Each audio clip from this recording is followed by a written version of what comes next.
How is everybody's? That's your song.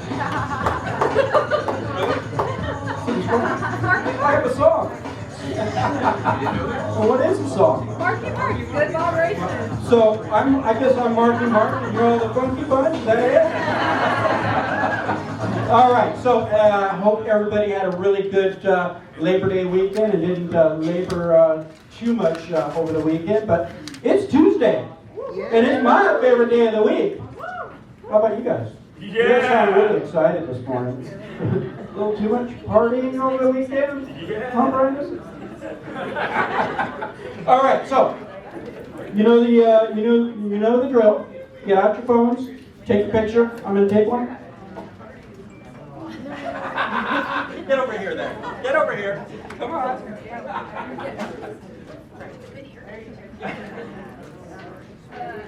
Oh. Everybody wave! Did you get me? All right. Everybody check it. Did you all tag me and Brandon? And Janet? And Janet? Anyone else? Everybody else that's in there? Janet loves to be tagged, so make sure you tag Janet. All right. So let's talk about the calendar.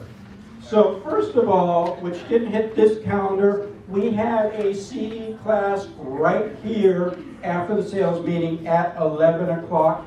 It's all about the listing agreement, the listing contract, and who has been to a Vandana CE class? She does an amazing job. So who here needs CE? Yeah, you all should raise your hand. So be here at 11 o'clock for a CE class, 3-hour CE class, listing contracts. Okay? Who's all committing to being here? Did you note all those hands? Thanks for promoting it the day of. Appreciate it. Anything for you, Vandana. All right. Did you sign webinar 10 o'clock on the 5th? GLV Directors Candidates. You're going to talk a little bit about that? Yeah, I can. Okay. Wait till your turn, though. I will. All right. Coffee with Mark right here on Friday. Hey, we're going to have an appraiser here. So who has questions for an appraiser? I know I do. I have several. So right here, Friday, 9 o'clock, Coffee with Mark with an appraiser. Compliments of Shelley. Where'd you go? Thank you, Shelley. Oh, you are standing up. What else? Mini Mastermind Green Valley Monday, and then Business Generation Mastermind right here at 9. Is it 9 or 9:30? 9 o'clock. Why is it 9:30 on the calendar? All right, 9 o'clock every Monday here. They do some role playing, some calling, and it's the group is growing. So great job. And then September 24th, Southwest office, we're having an anniversary party right here. Who likes to party? I like to party. So 3 o'clock, September 24th, put it in your calendar. Everybody be here. Not just Southwest office, everybody's invited. All right? Who's coming? 3 o'clock, 3 to 5. All right? All right, next up we have Shelley with Citywide. Mark had his Wheaties today. Let's give it up for Mark. We never say great job to Mark for doing all the great. I would be like you, Mark, when I grow up. All right. So, just so you know, Vandana is taking over the control today because DJ Vandana. Our citywide office is going through some training today, and just so we can be better, bigger, and stronger for you guys. So you may see Bev, Tony, George, myself, Myra missing from your offices in the next couple of days, and it's because of this training. I just wanted to make sure I came out and shared our mortgage moment with you, but they are actually starting at 10 o'clock, so I'll be leaving here right after this, and Vandana will be doing all of the music, so make sure you give her a hard time if she happens to put a gap in the music, misses the cues, plays the wrong song, because we all know what that is. I just wanted to share a couple of things. I know I've been getting a lot of questions around the updates for VA and as well for FHA. So how many of you have heard that VA has increased their loan limits coming 2020? Yeah, so what does that mean for all of us? And actually they didn't increase it, they completely just lifted the loan limit. So today we're at $484,350 for 100% financing. Anything over that amount requires 25% of the difference of whatever that sales price would be. That is no longer the case. And truly, you can take that up to $1 million, $2 million, $3 million for a VA borrower. They have increased funding fee as well. So the funding fee is going to go from 2.15 to 2.3. And then for those who are using it again, it goes from 3.3 to 3.6. Yes? How does that affect their VA eligibility if they're buying two properties, like if they're PCS from one station to the next, they're using it as a rental? Because usually they had a cap. They did. So they're going to come out with more information. The way that I would say that it will happen is exactly how it happens every year when we get a lift. So when we go to when we went from 417 to 453 to 484, their eligibility actually increases as well. Even though that entitlement amount is the same, the eligibility actually increases based off of, it's our factor that we use from a financing standpoint, so I'm sure we'll get that factor once it rolls out. And that's based on guarantees, so meaning that the close of escrow is January 1st, 2020. The changes as far as the funding fees is going to happen as well, January 21st of 2020. And then of course, it'll still remain the same if VA considers you more than 10% disabled, the funding fee is going to be waived. Any questions around VA financing? I know we've got the military appreciation coming up in the next couple of weeks, so that's some good information. I'll also be sharing some flyers for that event. Yeah, did you say more than 10% disabled or 10% and higher? 10% or higher. Perfect. Yeah, so anybody that comes in, and their certificate of eligibility is actually going to note that. It's going to even give us the amount. FHA condos. How many of you have done an FHA condo this year? So I pulled up our condo list this morning. There are 85 approved condos. So the whole condo project will allow for FHA financing. Come October 15th, they're actually going to allow for spot approval. How many of you were here when they did FHA spot approvals? Nobody? Just me? Okay, so I'm a dinosaur in the industry. So spot approvals back in the day, it truly would just be one loan, one unit, just like our condominiums for conventional financing. We could go in and get one single unit approved. That's actually going to be coming back for FHA. So what does that mean for all of us? That's going to open up our pool for those condominiums, right?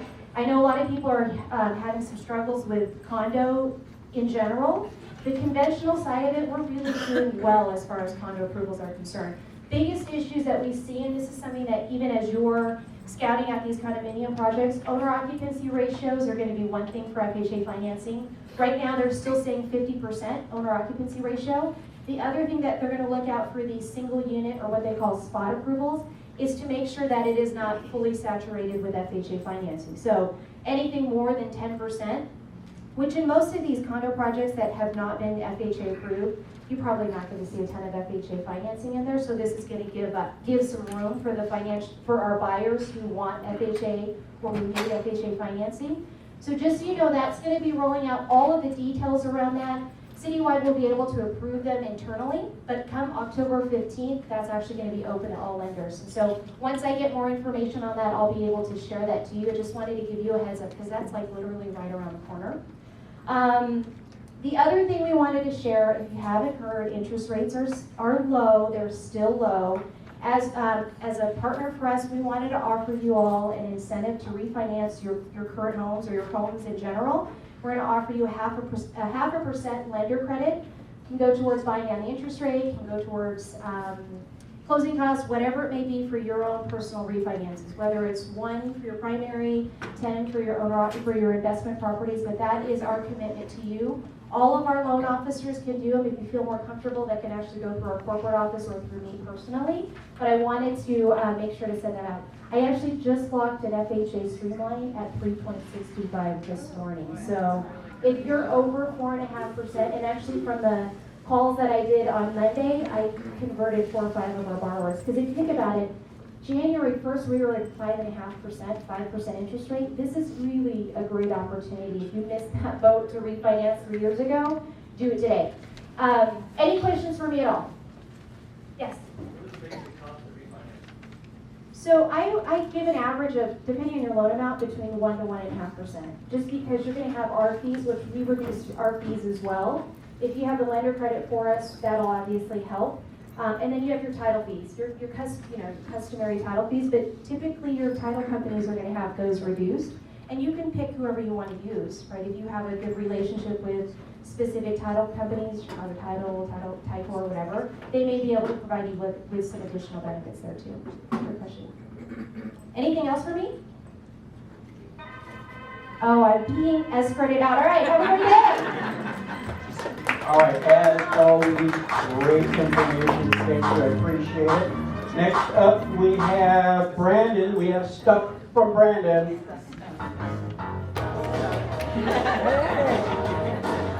So, okay, stuff. So I got to think of stuff. You stole my tagline. I didn't steal it. Just put it on the agenda that way. Okay, so I want to talk about two things. One is Op City, because there's been some frustration about that and some stuff posted in the agent's signature, and I think that got a little bit out of hand. And so I took down that post. There's a couple posts in there. I think there's some misunderstandings about what the program is. All right, so who thinks it's scrubbed leads, that they're giving you clients? Okay, nobody. Good. It is a lead. A lead is somebody that may or may not want to buy in the next year. Right? And so what is the benefit of an Op City lead? It's not free. There's no upfront cost. There's no upfront cost, right? And so there's people who are like, well, I'm wasting my money. You're not wasting any money because you're not putting anything up front. Well, they're taking advantage of the brokerage. Well, the brokerage is paying nothing unless these leads close. So there is absolutely no cost to us unless they close a lead. They have over 100 employees out of Texas. They're running this. This company sold for millions of dollars to Realtor.com. I think they're pretty good at what they do. And what they do is they buy internet leads and they do live transfers. Okay, so they're going to get you on the phone with a lead. It's still your responsibility to turn that lead into a client. Okay, it's not going to make your business. You're not going to close enough of these things to be rich and retire. It's to supplement. It's just added deals. A couple more deals a year to your bottom line. Does that make sense? Okay, so it's a good thing if you want to participate, and if you don't, that's okay.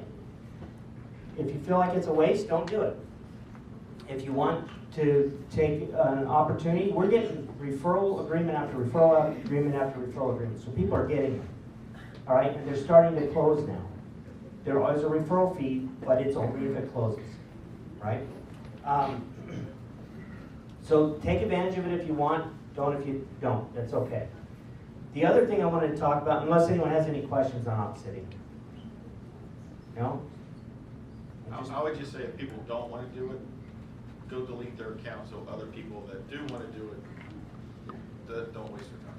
Yeah, so you can turn your thing off in there, but if you don't want to be a part of it, email Aaliyah or myself, and we'll remove you from the system. Because the way it works is they do notify people. And a lot of you have said, well, I get a notification, but it's already expired.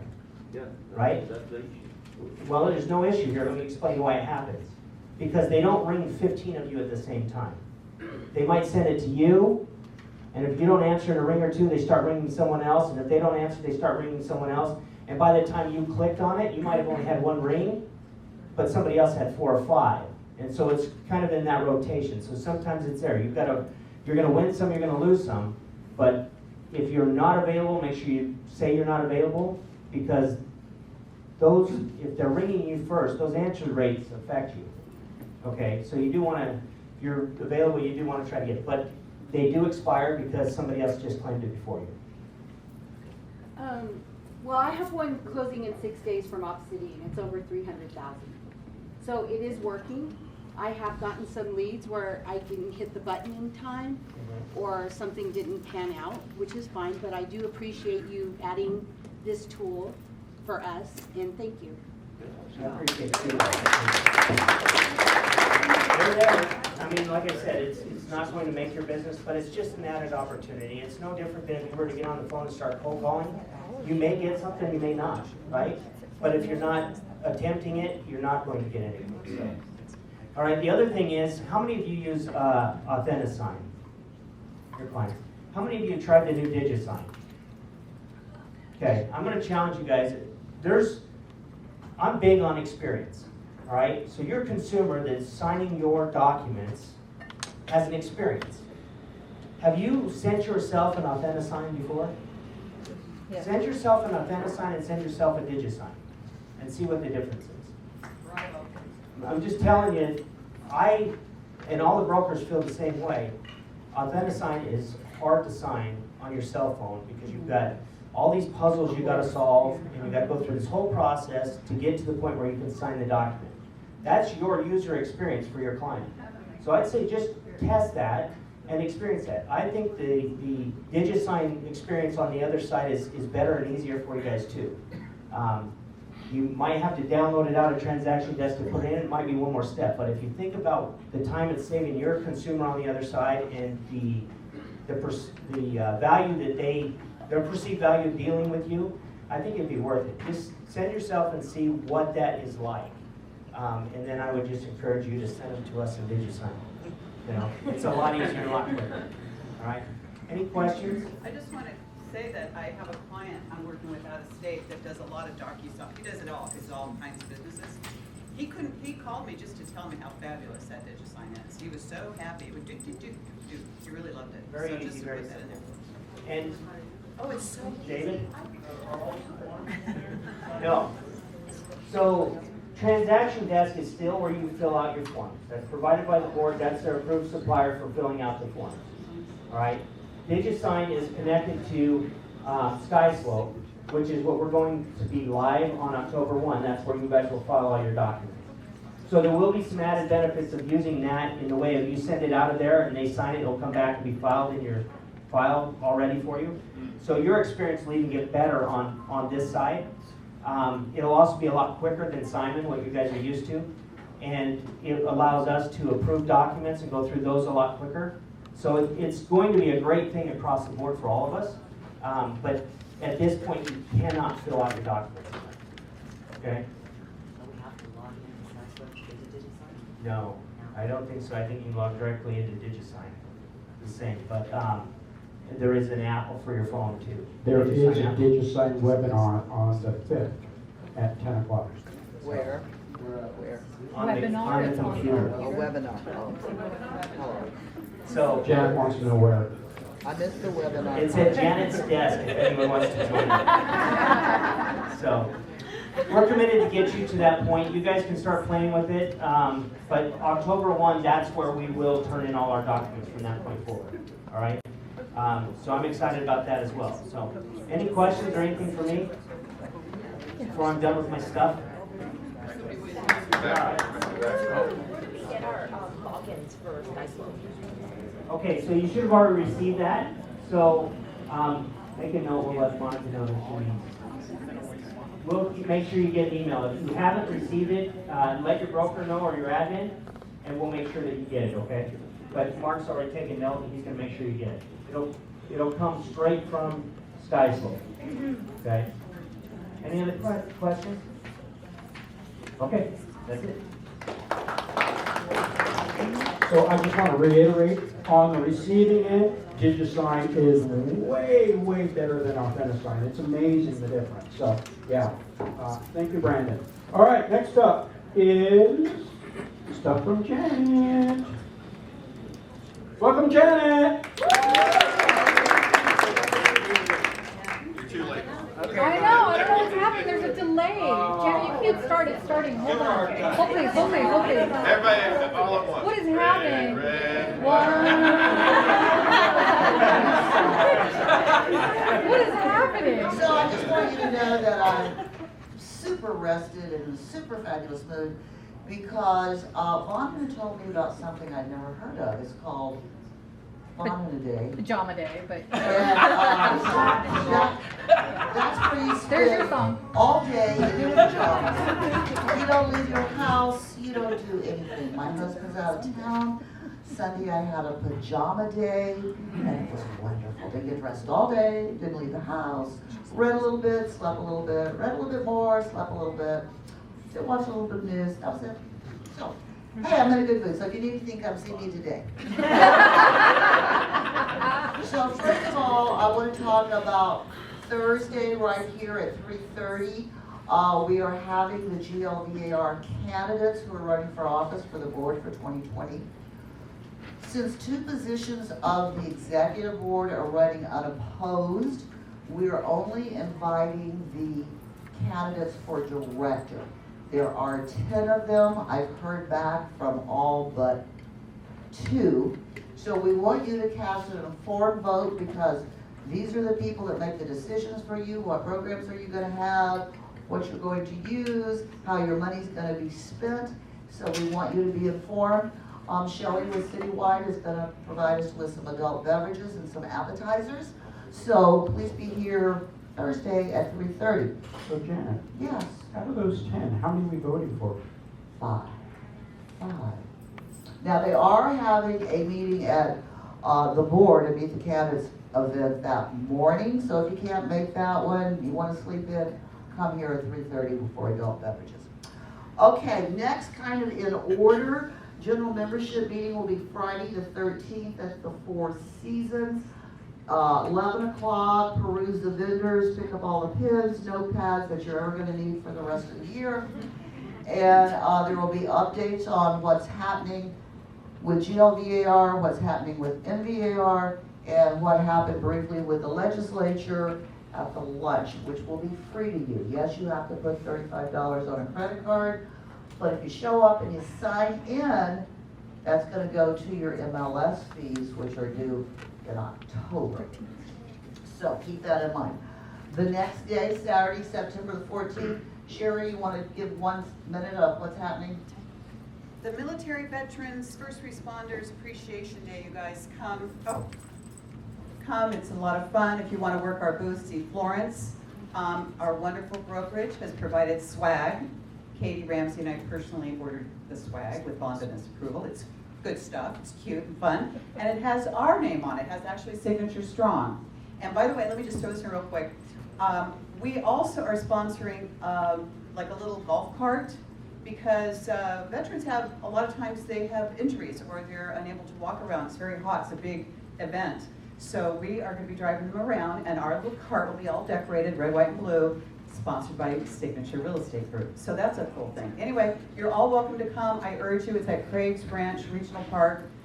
The event starts at 11 a.m. Be there at 11 a.m. because the opening ceremonies are very heartwarming. All the different divisions of military do their march, spiel, whatever, you know, the bagpipes. It's really great. It's a really great event. And we have a lot of fun out there. Wear your red shirts, your signature. If you don't have one, see Janet or Ashley. We have them in our office at Sunlit. When is it again? It's Saturday, September 14th, 11 to 5. And I do urge you to come early because it does get hot. I'm there. This is my 4th year, and it's hot. It is where? Craig's Regional Ranch Park.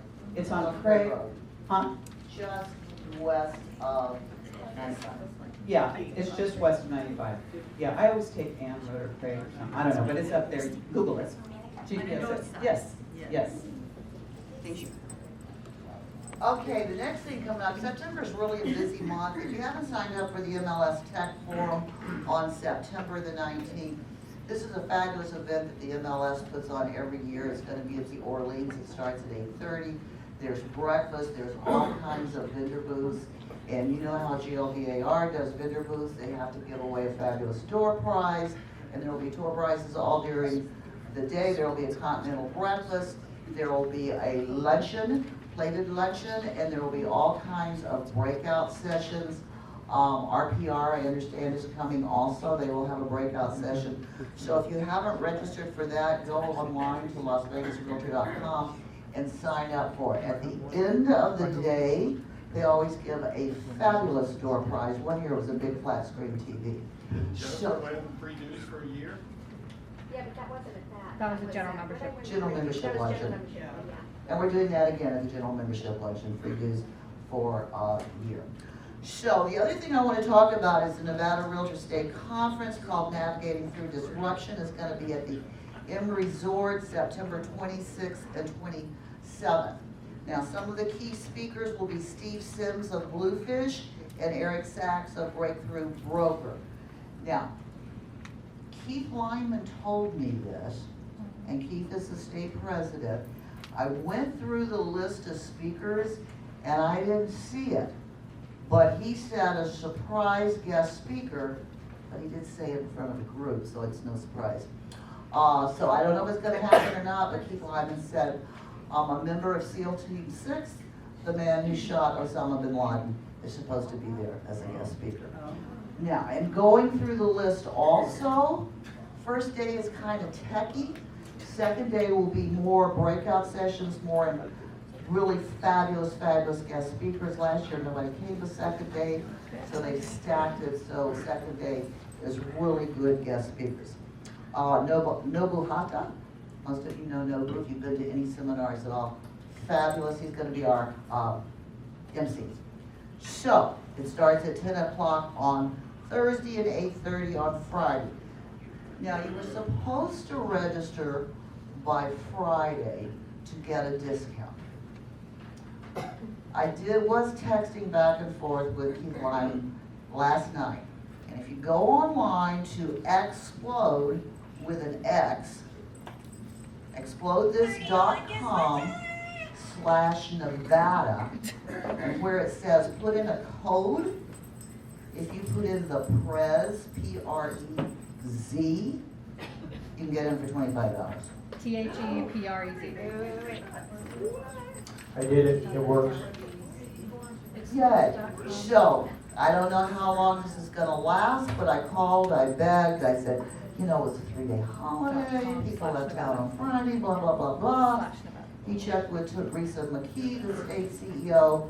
So if you wanna go for $25, I don't know how long it's gonna last, go register, put in the PREZ, P-R-E-Z, as the code. And I think that is all I have. Oh, one more thing I want to say. So, believe it or not, Friday before a 3-day holiday, my office was hopping. I mean, there were all kinds of people in there.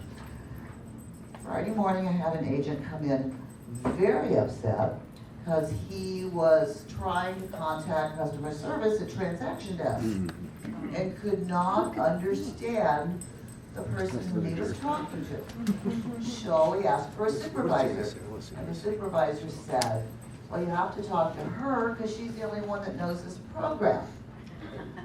Now, Zip Logic, I think, bought Transaction Desk.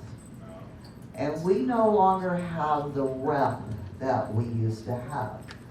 But part of our contract, which is actually still in effect with Transaction Desk, is that they could not outsource overseas our customer support. So I just want you to know that Wendy is aware of this. Wendy DeBecke, our CEO, she had a doctor's appointment today. She is having some severe back problems. And she will be talking to them tomorrow to hopefully get this straightened out. So, there you go. That's all I know. Thank you. Thank you, Janet. All right, next up, who was here last month when David Sanders spoke? Really good information he gave us then, so he has been invited back. And he's got some more great information. He's got a legal update. So welcome, David Sanders.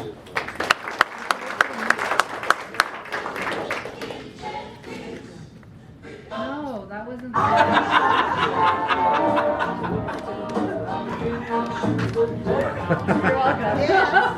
The real problem is that you went with the Clapton version of this song, rather than the Bob Marley, which I personally like better, but that's just me. Nobody's listening to you. It's gonna be a long 30 minutes if no one's listening to me from the get-go. Okay, so today we're gonna talk about two things. We're gonna talk primarily most about how to deal with negative online reviews. We're going to walk through the law that will tell you exactly what you can and can't do, and we're going to give you some tips on how to address those. We're also going to talk about, I got to tell you, until I started with Joe Bear about 6 years ago and then on my own, you guys in real estate make the military look like silly with acronyms. So we're going to talk about FinCEN today, the targeting order, that you may or may not know about, but is probably going to impact your business, so we're going to walk through it. It's primarily a title thing. It has to do with money laundering, but it may impact if you do a lot of cash deals with corporate entities. You have to comply with this stuff, so just to give you some information. And then we'll take some questions at the end. So, negative online reviews. Unfortunately, online reviews are just a part of life these days. It's an extension of word-of-mouth marketing. Gone are the days when people would just call their friends and ask. Now, how do I do that? I go on Facebook and ask my Facebook friends for recommendations. Doctors, accountants, everybody. And experts say that research shows that a large percentage of consumers check online reviews before choosing a product, service, or business. And since they rely on that as much as a personal recommendation, it means that online reviews for you are very, very important. But this also can be frustrating when you find yourself the target of online reviews that are fake, inaccurate, or because people can't tell if they're fake or inaccurate. And if the negative review is true, you got to learn from it, and we'll talk about some ways on how to do it. If it's a negative review that is false, these are the steps we can do to help you handle that, because it can harm your business. Fake reviews can be difficult because of two federal laws. The first one is Section 230 of the Communications Decency Act. This allows consumer computer websites such as Google, YouTube, Yelp, Facebook to publish content by others and avoid liability for this. Now, if you are like me and you read a lot of newspapers, there's a lot of talk on Capitol Hill about eliminating Section 230.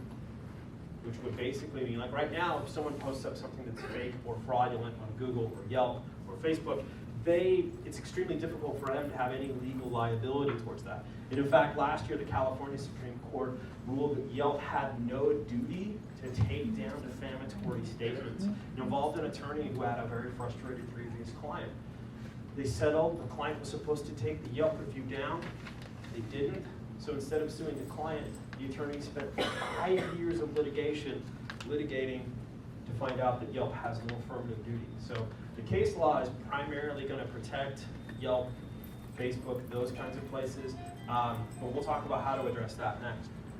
The next thing is the Consumer Review Fairness Act. It allows a consumer to have an honest review. They have the right to do that, and you can't prohibit a business from restricting the ability to review your business. Okay? But it has to be honest and it has to be based on reality. But it's not the end. Here's some tips on how to address this. The first thing, and this is going to sound silly, but the first thing, walk away, take a deep breath. I used to tell clients to not take getting sued personally until I got sued, and I took that very personally. My point is that you need to avoid a tit-for-tat response, because those can escalate. So I will typically get a text message from someone who says there's a Facebook thread that violates antitrust law or is horrible. They're saying things about insert disruptor's name here. And I'll read the original post. The original post is fine. They go off the rails in the comments section. So you want to avoid that, okay? Because not only can you open yourself up, you can create a lack of professionalism, and I don't know what it is about real estate professionals who love to trash talk each other on social media, but I don't know why you do that. So only proceed when you know you're calm. Second, attempt to get the fake review removed. The best way to do that is through each site's individual takedown language. They have language pursuant to those two federal laws we talked about that has a process. So, for example, Facebook may remove any user-submitted recommendations that don't comply with Facebook's community standards guidelines or don't focus on the product or service offered by the business. Yelp will remove a review if it violates their content guidelines, which includes reviews submitted by a reviewer with a clear conflict of interest that isn't based on their personal experience, has offensive language, or contains confidential information. Google's policy is probably the best one. It's extremely broad and very business-friendly. Google's policy states that content should be based on genuine experience. It should not be posted just to manipulate a place's rating. Google's policy also prohibits users from posting content about a current or former employment experience or posting content about a competitor to manipulate rankings. To increase the likelihood of your complaint, this is probably the thing that I would write down if I was going to do this takeaway, is to write down that when you submit your application, that it be sure to state that the review is in breach of the site's terms of service. The algorithms that these companies use, and if anybody wants the slide deck, I'll make sure to get it to Brandon, because they have the algorithms that determine and rank the complaints. And the way these algorithms are designed is they will flag certain ones to be addressed quicker, particularly if you use the phrase breach of the site's terms of service. Okay, if I'm just complaining about Google, it's going to go to the bottom. If my complaint starts off with, I'm filing this because I believe this comment violates the terms and services by federal law that we just talked about, that's going to jump to the top of the list so you can get it addressed quicker. Also, and this one I really like, because I was thinking about this lawyer who did 5 years of litigation for stuff that was slander. The woman actually settled, agreed to pay him, but of course she disappeared. So instead of going to Yelp or Facebook or wherever and writing a positive, thoughtful reply, he decided to sue for 5 years. Now, maybe he thought that was a good idea, but I can't imagine how much that cost for nothing when it could have been addressed with thoughtful response. Yes, ma'am? Can you move the microphone closer? Can I what? There you go. Okay. Is this better? Yeah. Okay. So you also want to consider posting a reply. Make sure you point out the inaccuracies. I've seen this a lot, and I personally like it because if I'm going to a Yelp site, if I'm going to those kinds of places, if everything is positive, I'm thinking you've paid for it and you scrubbed it. Okay? And I have less respect for you. If you have a negative response, I think a positive response is a good one if you can't get it taken down at all. And then, most importantly, you don't have the fake review just sitting out there without a response. You know, you get to address it that way, and at least you're controlling the narrative. And lastly, legal action is only a last resort. I will be honest with you, most of these lawsuits are not successful against Yelp, against Google. You might have action against the person who's making the comments, that's a completely different thing, but suing Google to make someone take down a negative response from you not only is extremely cost prohibitive, but it has not been successful. Most of the case law rules against that. So, any questions on how to address social media comments? Fake reviews? Okay. Let's talk about FinCEN. FinCEN stands for the Financial Crimes Enforcement Network. FinCEN is a combination of the Department of Justice, Treasury, DEA, and their job is to combat, obviously, financial crimes. Now, FinCEN can issue orders imposing additional record-keeping and recording requirements on financial institutions or businesses in geographic areas. What that means for you is in May of this year, FinCEN dramatically extended its targeting order related to the purchase of real property. And it now is to focus on title companies to carry this information. But there is conversations within FinCEN to extend that to real estate licenses. They haven't made that decision yet, but the amount of information that they require is pretty invasive. And unfortunately, when title asks these things, it's typically going to be days before closing. So let's go through what the history and what they're asking for. So the first orders were issued in March of 2016. They basically hit most of Manhattan and Miami-Dade County, Florida. It was subsequently extended to all of New York, pretty much most of Florida, pretty much all of California, certain counties in Texas, and Honolulu, Hawaii. The most recent one, if you'll notice, includes all of Clark County, Nevada. It used to apply to high-end transactions involving cash, $1 million transactions. Please note that the new target threshold is $300,000. Now, that to me is not necessarily high-end in our market, but this is where FinCEN is trending. So, what does it apply to? It applies to purchases made with virtual currency. It applies to if the property is purchased by a legal entity, an LLC, a partnership, a corporation. If they use cash or no loan financing. So cash, money orders, Bitcoin, you name it.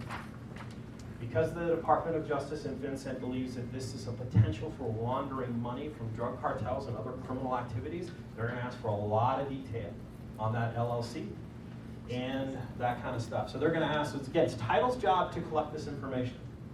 But what you don't want to be is the agent 4 days before with your investor client who's dropping $450,000 and now has to disclose all of this. Individual responsible for representing the entity. They're going to need a photocopy of their driver's license or passport. They're going to want to know disclosure of all beneficial owners. Beneficial owners are an individual who owns more than 25% of that LLC. They're going to want their driver's license. Typically, if people have created an LLC to purchase property, they don't really want to give this information to the federal government. But guess what? If title doesn't ask for this, there's potential jail time for title not collecting this information. Okay, so this is not an option. They have to ask for this stuff. I'll get you in just a second. Transaction details, address, date of close, price, method of payment, and then if it's a 1031 exchange or if there are multiple properties, they're going to want the details on every single transaction, including all of this information related to every transaction. Yes, ma'am. Does that apply for foreigners, you know, that buy cash from other countries? It applies to if it depends. If the foreigner is a individual, then this does not apply. This does not apply to individuals first. So if I go in as Dave Sanders and put down $350,000 for a cash purchase, I don't have to comply with any of this. If my LLC does it, I have to do all of this. Okay, so individuals this doesn't apply to. This only applies to the Dave Sanders Family Trusts, the LLC, partnership. So if you have investor clients who are making the purchase in the name of a company or business, not them individually, they have to comply with this. Even from other countries? It doesn't matter. All it matters is if you are an entity that's using cash, you have to comply. So Dave, there's actually, I think, a way around all this. Unfortunately, this is my criminal mind thing, because I have two people that are doing this right now. Owner financing, meaning the owner finances, because I have a Canadian client, instead of going through his corporation or his company, found that owner financing, he's paying that owner directly, and he's $70,000 away from paying off a $750,000 house. So I'm not going to suggest that it is a good idea to advise your clients on how to get around this. Yeah, no, I'm not advising, I'm just thinking this. So what I would tell you is the trigger takes on two things. Company using cash, and that's it. Company using cash or ultimate. So if they want to avoid this, they can get a loan. Then they don't have to comply with anything. It's the LLC loan. Or they can buy it in their individual capacity. But there's also a couple of things. Like, for example, if they will swear out that there's not Sorry. someone who has who's that DJ has been talking too long? That's our Tinder. It's actually Off City, and I just got a lead, so back it up.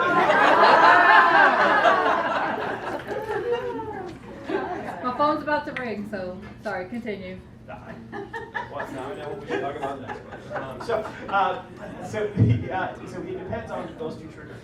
The key is title has to ask for this stuff. So the idea is that we're going to give you the knowledge that if you have those clients, like that situation, that would work. But what I don't know is I know some title companies will allow you to make this change midstream, mid-transaction. Some will not, because I think they're going to have to report it either way. So the idea is for you to have that information with your client saying, this is out there, investor client. Are you comfortable with this? Now, this isn't anything new. This has been in place since 2016. So you've got sophisticated real estate clients. Basically, pretty much all of California along the coast has to comply with this. Seattle has to comply. Austin, Dallas, Houston, all of New York, pretty much all of Florida. So if you've got Cook County, Illinois, there's most of the large markets in the country have to comply with this. What has happened is they've dropped it from $1 million to 300. Okay, so it used to be only high-end deals from $1 million of cash. So again, the trigger is if it's an entity and they're paying with them, they're not getting a loan. Yes, ma'am. I just want to understand that if you have a trust or a personal LLC and you're paying cash, well, to be a wire. There's nothing really different is right now, because you have to provide a driver's license to get notarized anyhow. There is significantly more information that has to be required, because you have to actually literally turn this over to them. So you're saying, well, we have to get it notarized and stay with title. Title would hold that and say we need a subpoena. This is automatically turned over to the FinCEN, to the federal government, to the Department of Justice, to DEA, the whole thing. So this is not staying in title. This is going automatically to the federal government before it flows. Okay, to law enforcement to directly look at potential money laundering and other crimes. The requirement of disclosing who all the beneficial interests are is different as well. So this is pretty invasive. Again, the way around it is get a loan or buy engineering individual capacity. Yes, sir. So a lot of times, of course, when you first want to close cash, it's due to a quicker close. Will this delay the close if there's not an HOA involved? So this will potentially delay the close if the seller freaks out about all the stuff they have to turn over. And they can't close until they get all of this. So the answer is maybe. The 3 or 4 times that I've had to deal with it, the clients have been freaking out the last minute because they're supposed to close within 72 hours and they're asking for a lot of documentation. Gathering that information. Particularly, for example, if it's a corporation that has beneficial owners in multiple states, they all have to sign it, they all have to provide that documentation. So the answer is it could be. So the idea is that if you have these investor clients that are going to be purchasing in cash over 300, again, if you buy at 275, you don't have to comply with this. Okay? But anything $300,000 or over, and that would be something that you would maybe want to talk to your buyer clients who are doing that, and so that you can get with the title rep in advance and start gathering this information. Because the times that I've had it where they've had to go across multiple states, it did cause at least a 5 to 7 day delay in closing because they have to have this before they'll close. And the hammer is on the title company. If they don't get this, they can face potential jail time, civil and criminal sanctions. So it's no one in title will not do this because the Department of Justice and the federal government has put all the burden of compliance on them. And they've been dealing with it since 2016. The price point has now dropped, so it's not the super high prices, it's arguably almost the median purchase price. It's this number. Okay. Yes, sir? It's not delaying it the time it takes them to do their investigation, the time it's getting all documents. If they're not aware they have to get this, then what they'll get is they'll get a letter from title saying we need all of this. And what has happened with me is they freaked out and they've called. And the real estate agents are smart and they're not giving them legal advice on what this is. And so I tell them, unfortunately, yeah, you have to do this. This is not an option. This is a mandatory thing. So the idea is it's not necessarily something that I think is going to derail all your transactions. If they've purchased property in any one of those areas above the price point in the last 3 years, they already know this. It's really just giving you guys the information. If I come to you and say, I want to pay cash, I want to run it through my LLC, and I'm looking at a $500,000 price point, you're going to say, okay, that's fine, you can do that. But just so you know, we're going to have to comply with the consent target order. And your title rep will understand all of that more than anybody because they've been doing it a long time. So the idea is because it's a lot more information than traditional real estate transaction requires, why would you have an idea going in so you avoid the rush? Okay. Okay. Again, the big also one is if it's multiple properties. Because in the 2 that I've had, they were buying and selling multiple homes, about 6 or 7. And guess what? We had to produce everything, about every single one of those transactions, which just takes time to get paid. Yes, sir. Does this affect the seller if the seller is actually a LLC or trust? This has everything to do with the buyer. Okay. It'll affect the seller in the sense that if they don't have this information, they can't close. But the seller could go ahead and sell it to LLC and not have to worry about. This is nothing on the seller's obligation. This is a buyer side obligation. I don't even think the seller is entitled to see this stuff. The way it works is that title collects this information as they're required to by federal law and submits it through a secure website directly to FinCEN. So the seller doesn't see this. It's not anything you can contractually waive. This is just the way it is for for purchases that hit the requirements. So, okay. Now that you're all wondering and you want to go check your bank accounts right now just to make sure that FinCEN isn't targeting you, any questions about what I've said today or any general legal questions you want to throw at me? Now's the time.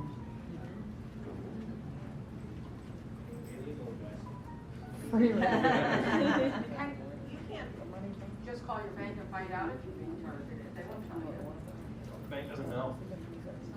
So, The way these work is this is a task force through multiple government agencies at the federal level that's tasked with stopping money laundering and those types of financial crimes. They can issue targeting orders to any type of business. This is just the one that's related to you guys in real estate. So there's, for example, if a title agent does not collect this information, it's a felony, they go to federal prison. The individual agent, which is part of the reason why NAR is really pushing to convince FinCEN that this doesn't need to be a mandatory thing that real estate agents produce.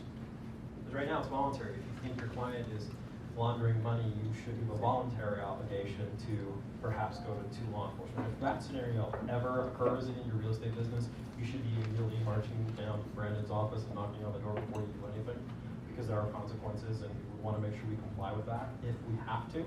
But again, title has to, they have the training on this. It's just mostly so that you have the education of, if you have that client that's going to comply with FinCEN, it's not a surprise at the very end. And then when they say, they look at you and go, why didn't you tell me about this when we started looking at houses 6 months ago? It's more of an education. Okay? But the banks don't know who's being targeted. They collect this information on a regular basis. I can tell you that if there was an ongoing investigation and the Department of Justice issued a subpoena, the people who get it can't talk about it because they're typically confidential, and you disclose that, you can go to jail. So, you know, the only way you find out about it is if the DOJ came out tomorrow and said, busted these people for attempting to launder money through personal property.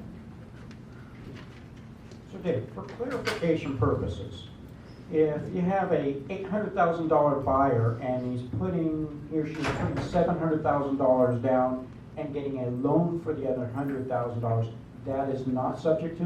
FinCEN does not, it doesn't trigger the targeting order.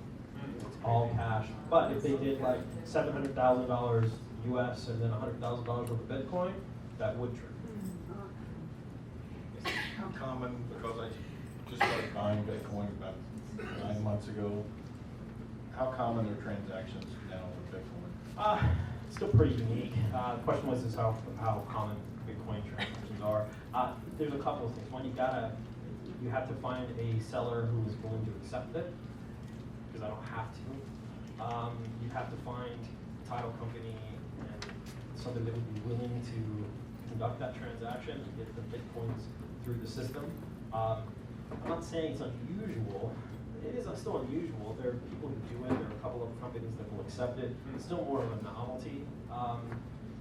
Yeah, it's certainly enough that the last targeting order in May extended it out to cover Bitcoin, because they're seeing that as a potential way for money laundering. Yes. I know several investors that have portfolios, and sometimes they trade properties back and forth. They swap them back and forth as collateral. And so if there is no title company or no loan involved and they just go to the recorder's office, have they gone down that far and say, okay, we see the transfer, this $600,000 property and this person swapped to $300,000. Are there any recordings required by the recorders that you know? Any reporting, stuff like that? Because I know a lot of people that do that. This again is a sale where there's cash involved. If it's like-minded, I don't think FinCEN triggers it. It's an interesting situation. What I can tell you is that if law enforcement finds a pattern of that, when I was at JLVR, we routinely got subpoenas from law enforcement related to MLS transactions. So it's pretty common that FBI, DEA, Metro, they would come and ask for documents related to various transactions. But FinCEN, I don't think FinCEN in that situation targets, but what I would be telling your investor clients is you would want to make sure that you've spoken to competent legal counsel and make sure that there's nothing no requirements for reporting this. How can they get away with passing a law that only pertains to certain areas and not everybody and all transactions? Isn't that being kind of arbitrary and capricious? Well, the law that they can target is that, and it's a scenario where, frankly, this has been in effect for several years. What happens is FinCEN finds and FinCEN is a combination group of multiple departments within the federal government. So it's not like I'm FinCEN and I just decide I'm going to look at transactions anymore. But what happened is they're meeting and like the FBI or the DEA would say, hey, we're seeing a lot of money laundering in high-end real estate in New York or in Las Vegas. And so by federal law, they can do this because it's not based on a protected class per se. They're saying any transaction that meets these requirements, you've got to produce this information. And then what's really scary about the title is if title doesn't do it, there's civil and criminal penalties. So I'm not going to give you my 2 cents on whether or not I think the government should do this. They already are, and so that's a political discussion for another day. To me, the logic is if you're a bad, guy in the cartel, you're not going to. It's going to be harder to hide behind an LLC. Yeah, why are all the bad guys bad? Or Well, girls? people, guys, sex word. People. You know what I mean? They can't. They're trying to make it harder for them to hide behind the LLC, basically. That's. Again, if you get a loan, none of this applies. Right. If you are buying it But it's individually, cash, with cash, it doesn't apply. Again, if you're purchasing it individually with cash, there's no requirement there. Transferring it after the fact is just Just for clarity, the legalities actually are only falling on the title company. It's on our end. It's more so just delaying the actual. This is informational for you if you deal with a lot of investor clients, just so that you know that there's going to be additional reporting requirements that have to do with their corporate structure, and they have to disclose that information. So like if title forgets to take it, none of that falls on us in any way. 100%. Not yet. If you had a requirement that if you don't do this, you will go to jail, and the system won't allow it. Title's been dealing with this for 3 years, so this isn't anything new. Title is used to this. Again, the whole reason why we thought we could talk to you guys is the price point just dropped to $300,000. What are their considerations on owner financing? Again, the way FinCEN is triggered is if the person uses cash. Owner financing, as far as I know, with the caveat that you want to clarify, you want to have your clients clarify this on their own. It's a financing, and so it wouldn't fall. Since 1986, I think section 1956, this is my law enforcement coming back. Since 1986, there was a section, I think it's 1956, is that right, Dave? From the federal government, any transaction over $10,000 in cash has to be reported to the federal government. Doesn't matter if it's a house, a car, whatever, you have to fill out a specific form, even if you go to the bank now. For years, they've been trying to get that to raise, because $10,000 is not what it is today, as it was in 1986. But it's just an addition to all of that. I had a client during the crash who was trying to build some condos downtown. It was like 2007, and he was really desperate for financing. He called me one day and he was really excited. He said, Dave, I found an investor. He's going to give me the $2 million I need to close my transaction. And he's going to meet me in a parking lot and give it to me in cash. I said, are you crazy? We set aside how much that weighs, Social Security. Then what you just described, what happens is when you have that large of a cash transaction, the bank sends the money to a special federal withholding bank that checks all that money. And if any of those funds, like any of those cash bills, has been somehow related to a crime, they're going to be held. They can take as long as they want to do that. So real business people will send you a money order or a cash gift. All right, thank you very much, Mr. Sanders. Awesome. You know what? That's why I love this business, always learning something new. Who here has heard of that before? I hadn't. You know, I pulled up the slide deck earlier this morning, And I said to Brandon, "Hey, you have any idea what this is?" We had no